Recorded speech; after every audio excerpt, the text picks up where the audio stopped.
About 70% of all catastrophe bonds are focused on the US windstorm sector. It includes hurricanes and other severe named storms.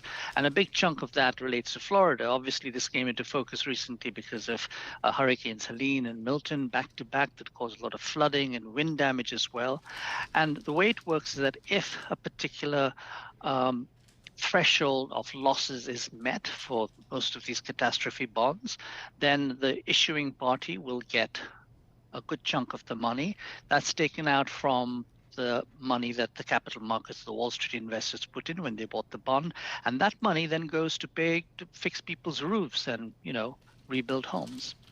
When has it not worked? As I mentioned, the title was they helped Florida but failed Jamaica. So what's the scenario where they don't pay off? Yeah.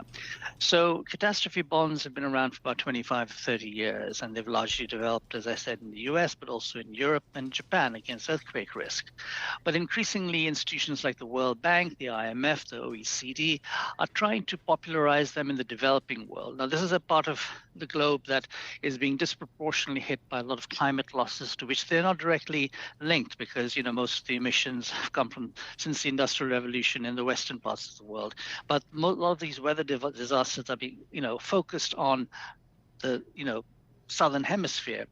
So the World Bank and other institutions are trying to get developing countries that are facing these risks to issue these catastrophe bonds that have been around in the West. But there is a problem. The way the bond is structured in the West, the way it's developed, seems to work quite well.